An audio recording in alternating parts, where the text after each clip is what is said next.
nabiyun mengikuti wazan fa'ilun menggunakan makna fa'il, artinya nabiyun itu artinya orang yang menyampaikan berita secara bahasa. Nah, kalau menyampaikan berita tentu kepada siapa? Kepada orang lain. Nah, inilah yang disebut apa? Dakwah atau tabligh. Menyampaikan berita itu masa kepada dirinya sendiri. Menyampaikan berita ya kepada orang lain, kepada kaumnya. Berita dari Allah berupa risalah melalui malaikat Jibril kemudian disampaikan kepada umatnya.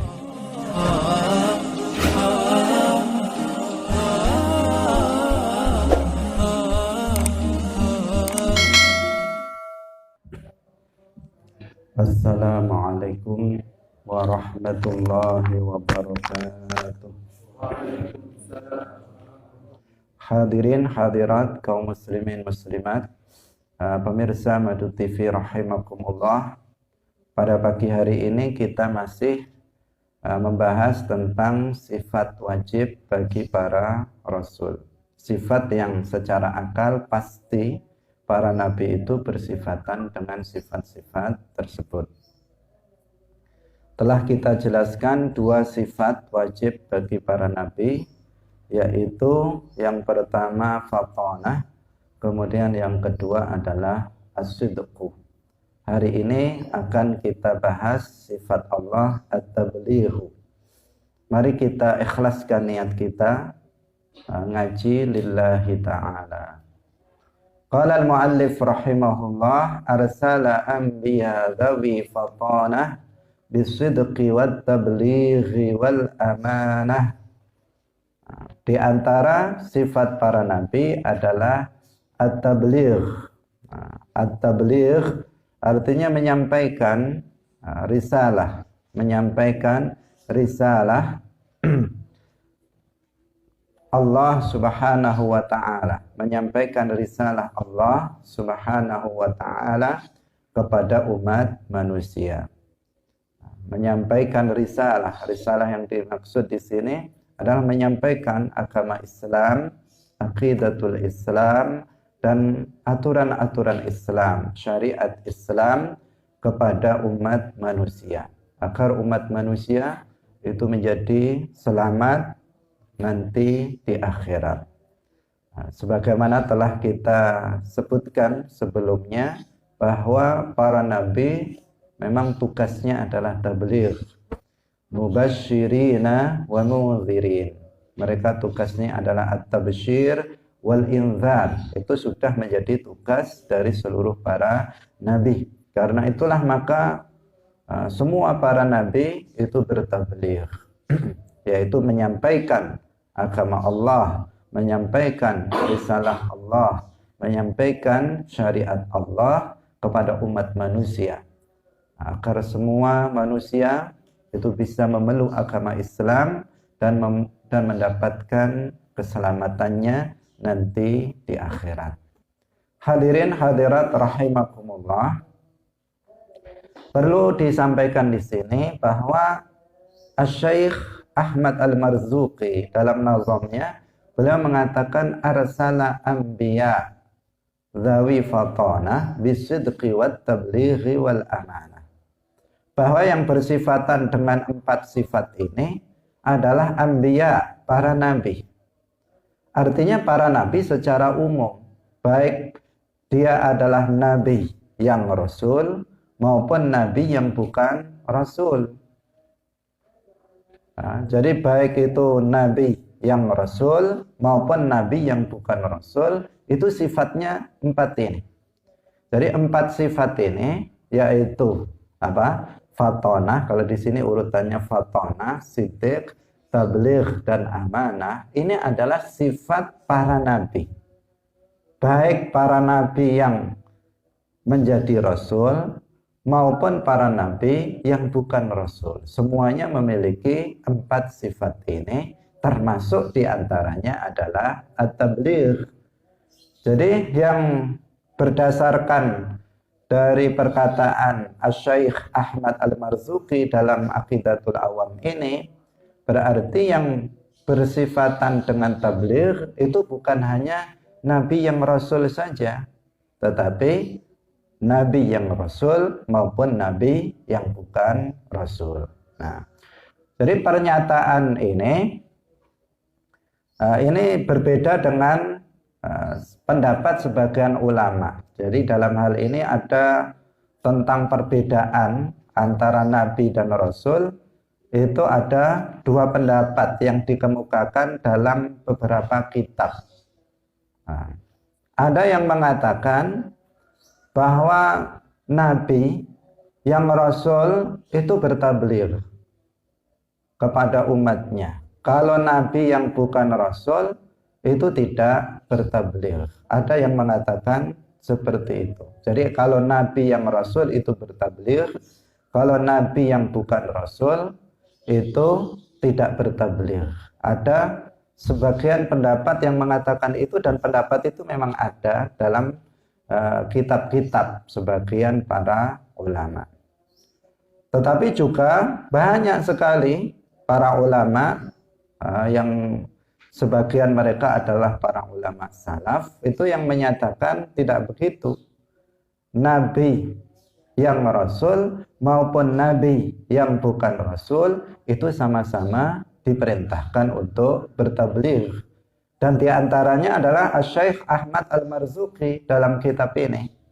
Beliau mengatakan arsala anbiya. Beliau tidak mengatakan arsala rusula misalnya. Nah, tetapi beliau menjawab mengemukakan arsala anbiya. Nah, dan memang banyak para ulama yang berpendapat an-nabiyyu ar-rasul, nabi yang rasul maupun nabi yang bukan rasul itu juga diperintahkan untuk bertabligh. Nah, pendapat yang ini yang mengatakan bahwa semua para nabi itu diperintahkan untuk bertabligh, pendapat ini justru yang banyak sekali ada kesesuaian dengan Al-Quran, hadis, akal juga bahasa. Misalnya di dalam Al-Quran Allah Subhanahu wa ta'ala dalam Al-Quran surat Al-Baqarah ayat 213 Allah Subhanahu wa ta'ala berfirman, kanan nasu ummatan wahidah faba'atsallahu an-nabiyyina mubasysyirina wa mundzirin. Faba'atsallahu an-nabiyyin, kemudian Allah mengutus para nabi. Nah, coba lafadznya adalah mengutus para nabi. Tidak mengatakan kemudian Allah mengutus para rasul, tetapi Allah mengutus para nabi. Artinya umum, baik dia nabi yang rasul maupun nabi yang bukan rasul, diutus untuk apa? Mubasysyirina wa mundzirin. Mubasysyirin yang memberikan kabar gembira kepada orang-orang yang mukmin, yang taat kepada Allah dengan pahala dan surga nanti di akhirat. Mundzirin memberikan peringatan, ancaman kepada orang-orang kafir dan orang-orang yang bermaksiat dengan siksa dan neraka nanti di akhirat. Itu namanya dakwah atau tabligh. Jadi tabsyir, inzar itulah tabligh. Tabsyir dan inzar itulah dakwah. Nah, dalam ayat ini secara jelas disebutkan bahwa Allah mengutus para nabi itu untuk tabsyir dan inzar. Nah, jadi berdasarkan Al-Quran ayat surat Al-Baqarah 213 ini para nabi juga diutus untuk bertabligh, diutus juga untuk berdakwah. Sama dengan pendapat Asy-Syaikh Ahmad Al-Marzuqi dalam kitab ini. Kemudian dalam ayat lain, ya banyak sekali ayatnya sebenarnya. Ini kita sebutkan 2 ayat. Yang lebih jelas dari apa yang kita baca dari Quran surat Al-Baqarah ayat 213 tadi. Yaitu dalam surat Al-Hajj ayat 52. Disebutkan Allah berfirman, "Wa ma arsalna min qablika mir rasulin wala nabiyyin illa idza tamanna alqa syaitanu fi umniyatihi. Nah, di sini malah disebut apa? Malah disebut secara rinci. Wa ma arsalna min qablika mir rasulin. Nah, disebut rasul, wala nabiyyin disebut nabi. Bahwa keduanya itu apa? Telah diutus oleh Allah sebelum Nabi Muhammad sallallahu alaihi wasallam. Diutus untuk, namanya diutus, maka diutus untuk berdakwah kepada umat manusia. Nah, ini lebih jelas dari ayat yang sebelumnya yang menegaskan bahwa memang seluruh para nabi, baik itu nabi yang rasul maupun nabi yang bukan rasul, itu keduanya sama-sama diutus untuk bertabligh. Nah, sesuai dengan tadi yang disampaikan oleh Syekh Ahmad Al-Marzuqi dalam kitabnya. Kemudian hadirin hadirat pemirsa Madu TV rahimakumullah. Kemudian dalam hadis Rasulullah, tadi dalam 2 ayat sangat terang. Kemudian dalam hadis Rasulullah sallallahu alaihi wasallam, hadis ini hadis sahih diriwayatkan oleh Al-Imam Al-Bukhari. Rasulullah bersabda, "Kana an-nabiyyu yub'atsu ila qaumihi khassatan wa bu'ithtu ila an-nasi kaffatan." Apa sabda Rasulullah? Kanan nabiyyu. Rasulullah tidak mengatakan kanar rasulu, tetapi kanan nabiyyu yub'atsu ila qaumihi khassatan. Dahulu seorang nabi itu diutus kepada kaumnya saja, khusus untuk kaumnya saja. Jadi apa? Nabi itu diutus untuk berdakwah, tapi dakwahnya kepada siapa? Kepada kaumnya saja. Itu kalau nabi sebelum Nabi Muhammad diutus berdakwah kepada kaumnya. Nah, meskipun bukan berarti kalau nggak kaumnya tidak diajak masuk Islam. Kalau ketemu dengan selain kaumnya, ya tetap diajak masuk ke dalam agama Islam dan mengamalkan syariat Islam. Nah, lafadz hadisnya mengatakan kanan nabiyyu yub'atsu ila qaumihi khassatan. Seorang nabi itu diutus kepada kaumnya. Nah, tidak menggunakan redaksi lafadz kanar rasulu. Menunjukkan apa? Menunjukkan bahwa nabi, baik itu yang nabi rasul maupun nabi yang bukan rasul, itu juga diutus untuk bertabligh atau berdakwah. Nah, bedanya dengan Nabi Muhammad, kalau nabi-nabi sebelum Nabi Muhammad itu diutus kepada kaumnya, kalau Nabi Muhammad beliau mengatakan wa bu'istu ilan nasi kafatan, dan aku diutus kepada seluruh manusia. Hadirin hadirat kaum muslimin rahimakumullah. Jadi berdasarkan Al-Qur'an, berdasarkan hadis, maka pendapat yang disampaikan oleh Syekh Ahmad Al-Marzuqi ini justru lebih sesuai dengan dalil-dalil yang tadi sudah kita sebutkan. Kemudian juga secara bahasa. Secara bahasa, nabiyyun itu berasal dari kata nabaun. Nabaun itu artinya berita. Nah, nabiyyun itu mengikuti wazan fa'ilun. Nah, bisa fa'il, wazan fa'il itu bisa berarti bermakna fa'il, bisa bermakna maf'ul. Jadi kalau ada isim mengikuti wazan fa'ilun, itu bisa berarti fa'il. Nah, artinya maknanya seperti isim fa'il, juga bisa berarti maknanya itu seperti isim maf'ul. Kalau nabiyyun mengikuti wazan fa'ilun menggunakan makna fa'il, artinya nabiyyun itu artinya orang yang menyampaikan berita secara bahasa.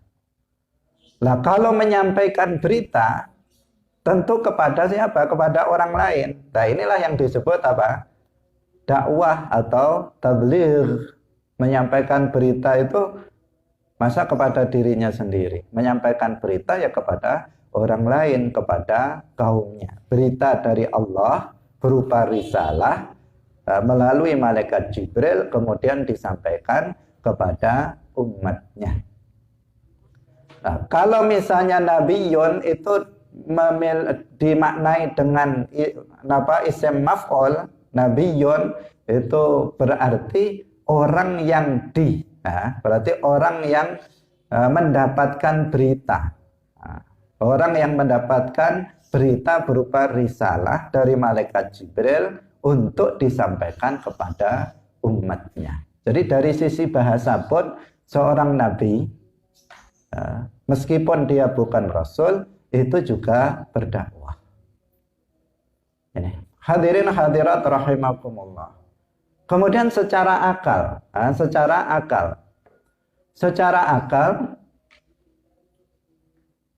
seorang nabi itu tidak mungkin tidak diperintahkan untuk berdakwah, untuk bertabligh.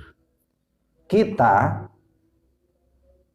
ini bukan nabi, tetapi kita diperintahkan untuk berdakwah.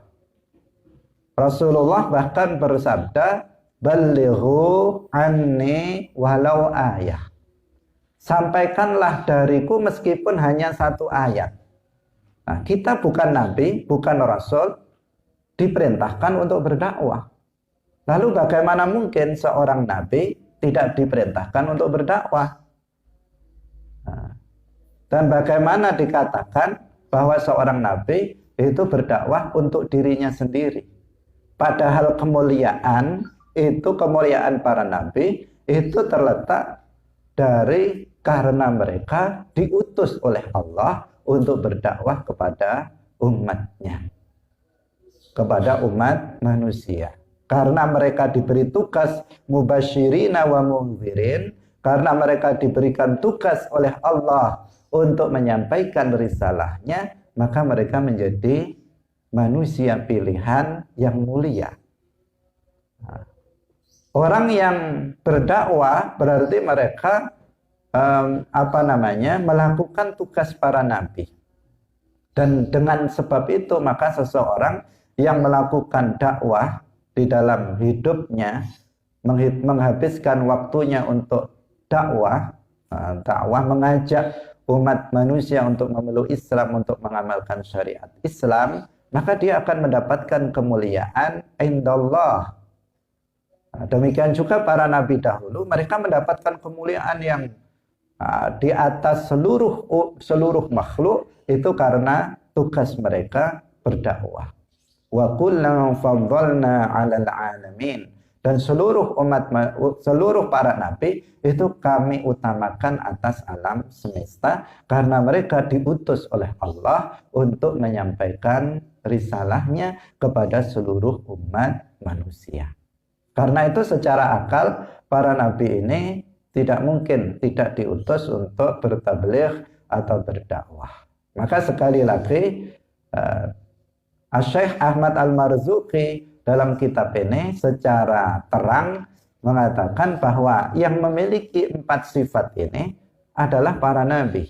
Artinya secara umum baik itu nabi yang rasul maupun nabi yang bukan rasul. Karena ketika disebut nabi itu belum tentu rasul. Tetapi kalau disebut rasul itu pasti nabi. Maka ketika beliau mengatakan arsala anbiya, maka itu berarti umum, baik nabi yang rasul maupun nabi yang bukan rasul. Hadirin hadirat rahimakumullah. Nah, meskipun kita tidak memungkiri bahwa sebagian ulama mutaakhirin itu ada yang menyebut dalam kitab-kitabnya mengatakan bahwa para nabi itu tidak diutus untuk bertabligh. Tetapi kita berpendapat atau mengikuti pendapat yang disampaikan oleh Syekh Ahmad Al-Marzuqi berdasarkan dalil-dalil Al-Quran, hadis, dan dalil secara bahasa dan akal sebagaimana tadi kita kemukakan. Hadirin hadirat rahimakumullah. Kemudian muncul pertanyaan, Lalu apa perbedaan antara nabi dan rasul? Itu apa perbedaannya nabi dan rasul? Jika nabi itu diutus untuk berdakwah, rasul juga diutus untuk berdakwah. Perbedaan nabi dan rasul itu apa? Perbedaan antara nabi dan rasul itu bahwa nabi yang rasul mereka datang dengan membawa syariat yang baru, yang berbeda dengan syariat sebelumnya. Ada yang berbeda total, ada yang berbeda sebagian. Sementara nabi itu mendakwahkan syariat rasul sebelumnya. Gambarannya seperti ini. Kita mengetahui bahwa jumlah para nabi itu berapa? 124.000. Jadi jumlah nabi ini tentu menurut sebagian kaul berdasarkan sebuah hadis, itu jumlah para nabi adalah 124.000. Karena pendapat yang kuat dalam hal ini, kita tidak menentukan jumlah atau bilangan tertentu untuk para nabi dan rasul. Tetapi para nabi lebih banyak dari para rasul. Ada yang berpendapat, ini untuk mempermudah kita dalam menjelaskan, bahwa jumlah para nabi itu 124.000. Sedangkan jumlah para rasul, nabi yang rasul, itu jumlahnya berapa? 313 rasul. Nah, sedangkan 25 yang nanti akan kita sebutkan itu adalah para rasul yang disebutkan namanya di dalam Al-Quran maupun hadis. Yang disebutkan di dalam Al-Quran dan hadis yang nanti akan kita bahas satu persatu nama-nama dari para rasul, para nabi tersebut. Tetapi jumlah rasul itu sebenarnya bukan hanya 25. Jumlah mereka ada 313. Sementara para nabi jumlahnya 124.000. Gambarannya adalah bahwa rasul jumlahnya lebih sedikit dari para nabi. Seorang rasul mereka datang dengan membawa syariat yang baru, yang berbeda dengan syariat rasul sebelumnya. Sementara para nabi itu menyampaikan syariat, mendakwahkan syariat rasul sebelumnya. Misalnya ini rasul Nabi Ibrahim alaihissalam. Nabi Ibrahim alaihissalam.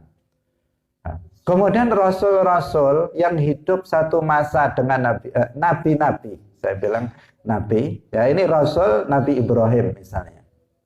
Maka nabi-nabi yang hidup semasa dengan siapa? Dengan Nabi Ibrahim, yang berada di daerah yang lain atau hidup setelah Nabi Ibrahim, maka yang mereka lakukan apa? Mereka berdakwah, mendakwahkan syariat yang dibawa oleh Nabi yang Rasul, yaitu Nabi Ibrahim alaihissalam. Nabi Musa alaihissalam, seorang Nabi dan Rasul, berarti membawa syariat yang berbeda dengan syariat Nabi dan Rasul sebelumnya. Kemudian Nabi yang hidup semasa dengan Nabi Musa dan para Nabi yang hidup setelah Nabi Musa, yang mereka bukan Rasul, tugas mereka apa? Tugas mereka adalah menyampaikan atau mentablighkan, mendakwahkan syariat Nabi Musa alaihissalam. Mereka mengajarkan kitab Taurat kepada umat manusia, kepada kaumnya masing-masing. Itulah perbedaan antara Rasul dan Nabi, atau an-nabiyyur Rasul dan an-nabiyyu ghairur Rasul. Jadi kalau Rasul itu pasti Nabi, tetapi kalau Nabi belum tentu Rasul. Karena Rasul itu diperintahkan untuk mendakwahkan syariat yang berbeda dengan syariat Rasul sebelumnya. Telah kita singgung sebelumnya, misalnya pada zaman Nabi Adam alaihissalam, Ini namanya syariat. Pada zaman Nabi Adam alaihi salam, seorang laki-laki boleh menikahi saudara perempuan kandungnya, sebapak seibu, itu boleh. Pada zaman sekarang kan nggak boleh, berarti kan ada perbedaan syariat. Tetapi ketika itu dilarang seorang laki-laki menikahi saudara kandung yang merupakan kembarannya, yang lahirnya itu bersama dia, kembar bersama dia. Itu tidak diperbolehkan. Itu namanya aturan. Aturan itulah yang disebut syariat, aturan Allah. Nah, tetapi kemudian dalam syariat Rasul berikutnya itu nggak diperbolehkan lagi seperti itu.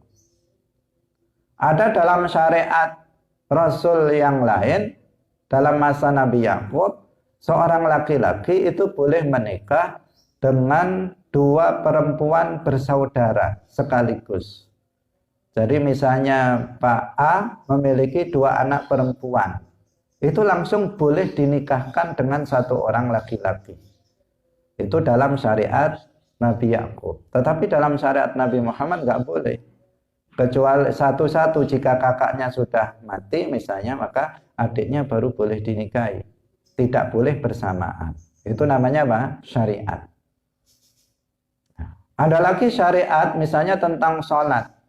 Dalam sebagian syariat para rasul sebelumnya, sholat itu ada yang diwajibkan dalam sehari semalam hanya 2 kali.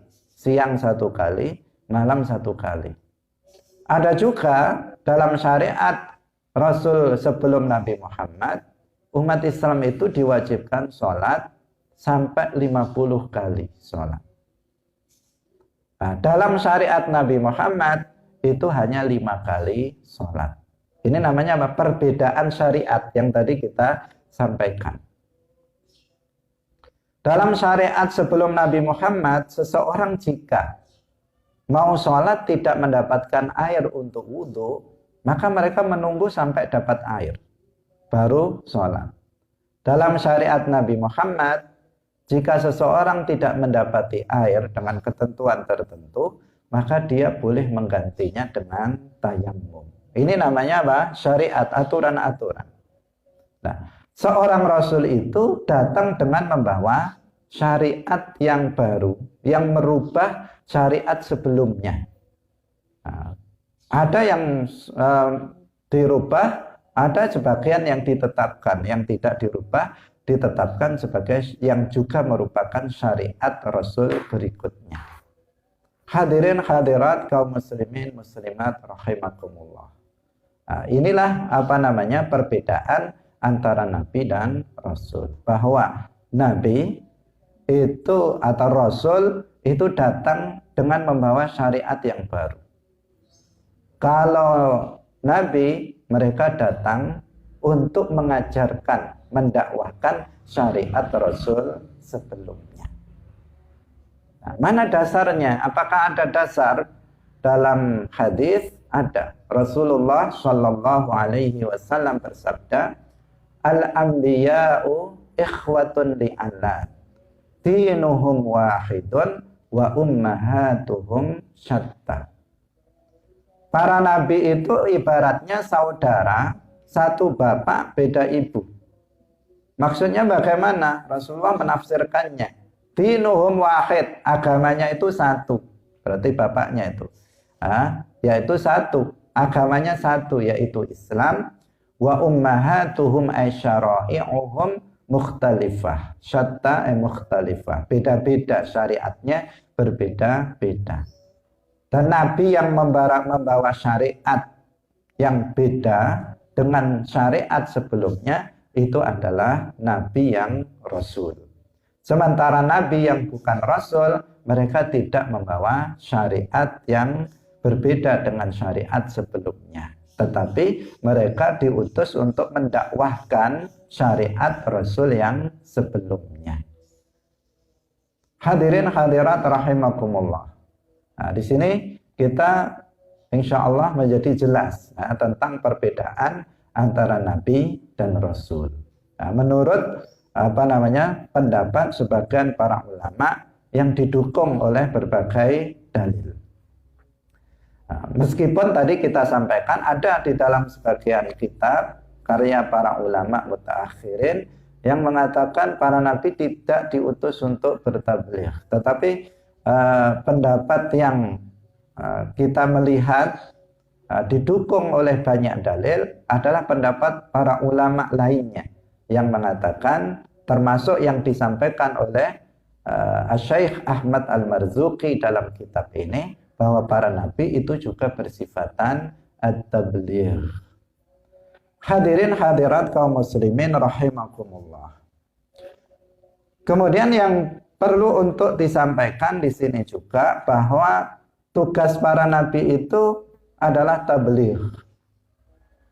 Tabligh, menyampaikan. Menyampaikan itu ya sekedar menyampaikan risalah dari Allah disampaikan kepada umatnya, kepada umat manusia.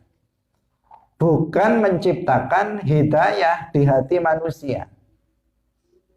Karena hidayah itu Allah Subhanahu wa ta'ala yang menciptakannya. Hidayah itu Allah yang menentukan. Hidayah itu Allah yang mentakdirkan, Allah yang menciptakan untuk manusia. Siapa yang dikehendaki oleh Allah mendapatkan hidayah, masuk Islam, maka dia akan masuk Islam. Siapa yang dikehendaki oleh Allah tidak mendapatkan hidayah, sebaliknya disesatkan oleh Allah, maka dia akan tersesat. Karena tugas para nabi itu untuk bertabligh saja. Sebagaimana kita, para mubaligh, para da'i, tugas kita apa? Menyampaikan. Inilah yang benar, inilah yang benar, inilah yang benar. Nah, inilah ajaran Islam yang benar yang harus dikerjakan. Ini wajib dikerjakan, ini tidak boleh dikerjakan. Ini haram, jangan kalian lakukan. Itu tugas kita. Nah, yaitu menyampaikan. Bukan tugas kita memberikan pemahaman, menciptakan pemahaman di hati orang lain. Bukan tugas kita itu menciptakan hidayah di hati orang lain. Bukan. Ini penting untuk kita sampaikan. Di dalam Al-Quran, Allah Subhanahu wa ta'ala surat An-Nahl 35, Allah berfirman, "Fahal 'alar rusuli illal balaghul mubin."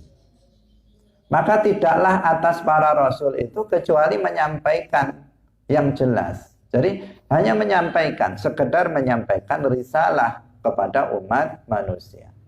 Tidak mampu manusia itu menciptakan hidayah. Maka kita harus berhati-hati terhadap kelompok apa? Kelompok HTI yang berpaham Qadariyah. Salah satu pemimpin mereka, pendiri Hizbut Tahrir, namanya Taqiyuddin An-Nabhani. Taqiyuddin An-Nabhani itu mengatakan bahwa dia mengatakan dalam bukunya, mengatakan dalam judul besar, mengatakan al-huda wad-dhalal laisa minallah. Nah, hidayah dan kesesatan itu bukan dari Allah, bukan ciptaan Allah. Menurut dia, hidayah dan kesesatan itu manusia yang menentukan. Allah itu hanya ikut manusia. Jika manusia itu menghendaki hidayah, maka Allah ya ngasih hidayah sama dia. Jika manusia itu ingin sesat, ya Allah menyesatkan dia. Jadi Allah hanya ikut manusia. Ini akidah dari Hizbut Tahrir, bisa dibaca dalam bukunya Taqiyuddin An-Nabhani. Judulnya, dia menamakan kitabnya dengan Asy-Syakhsiyah Al-Islamiyah. Nah, maka kita harus mewaspadai ini. Jadi hidayah itu Allah Subhanahu wa ta'ala yang menciptakannya di hati manusia.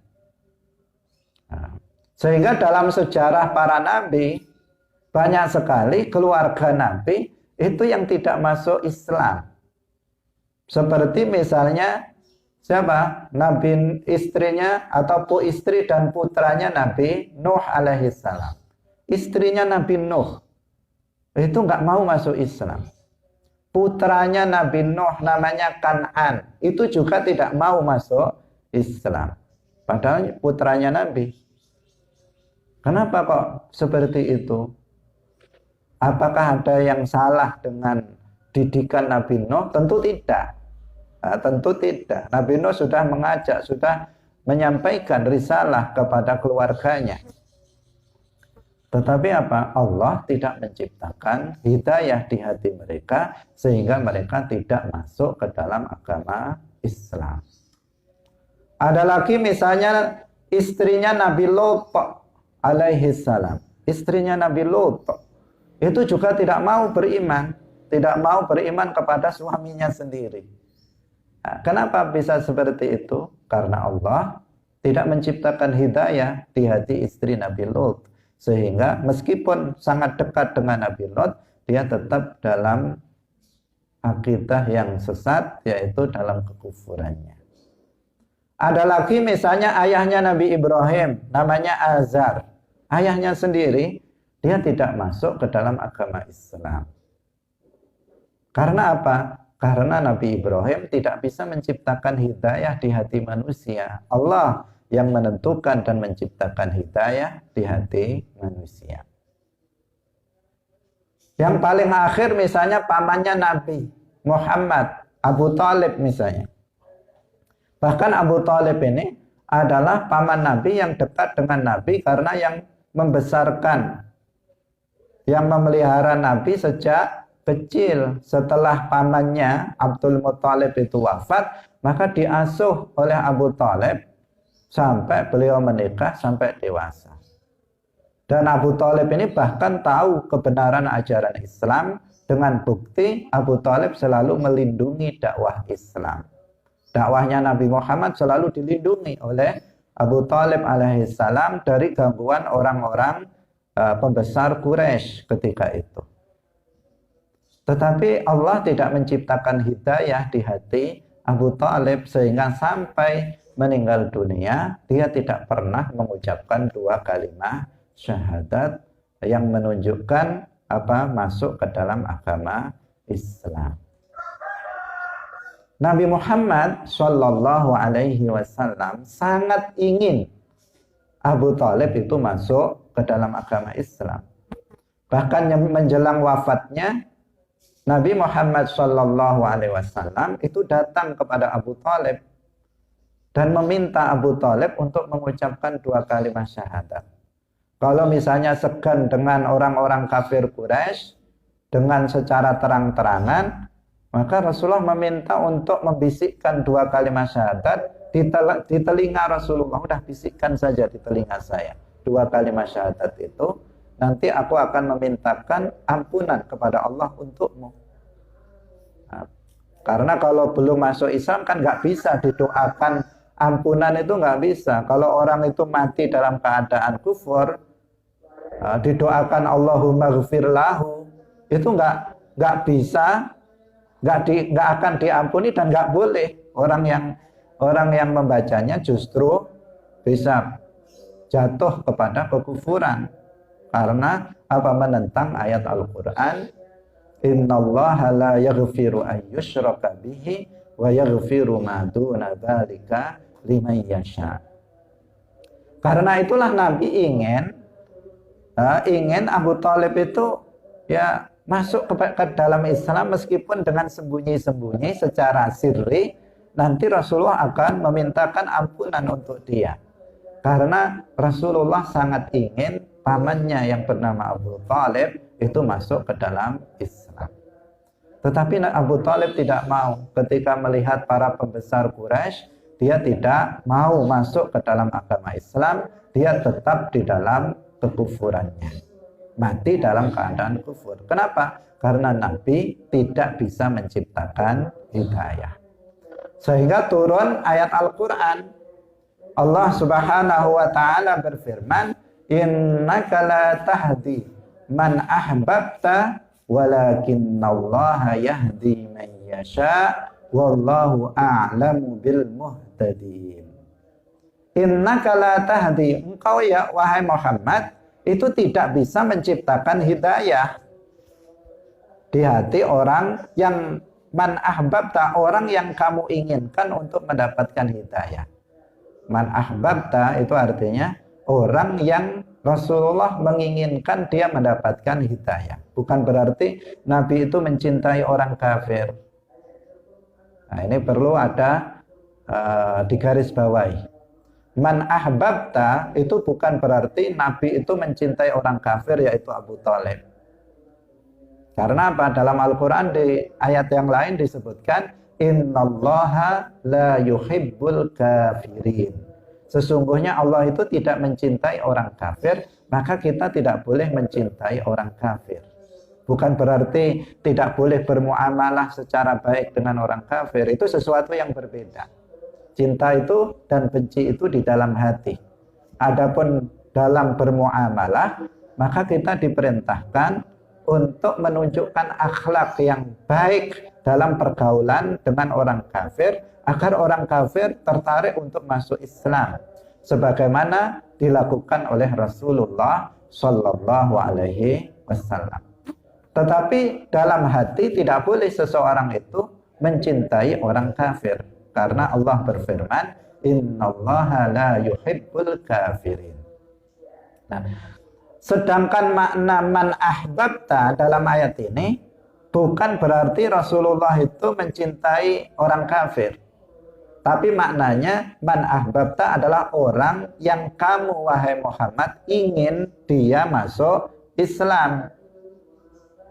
Yang engkau Muhammad ingin dia mendapatkan hidayah. Wahai Muhammad, kamu itu tidak bisa menciptakan hidayah orang yang kamu inginkan untuk mendapatkan hidayah.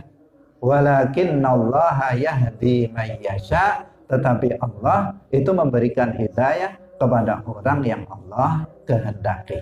Nah, di sini walakinnallaha yahdi man yasha, sesungguhnya Allah itu memberikan hidayah kepada orang yang Allah kehendaki mendapatkan hidayah. Wa huwa a'lamu bil muhtadin, dan Allah itu yang lebih mengetahui tentang siapa saja yang Allah berikan hidayah. Nah, kaum muslimin muslimat rahimakumullah.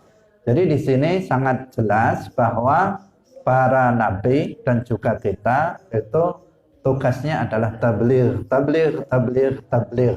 Kita berdakwah hanya menyampaikan kepada masyarakat, menyampaikan kepada umat agar mereka beriman, agar mereka mengamalkan syariat Islam. Sampai sebatas itu, sebatas kemampuan kita.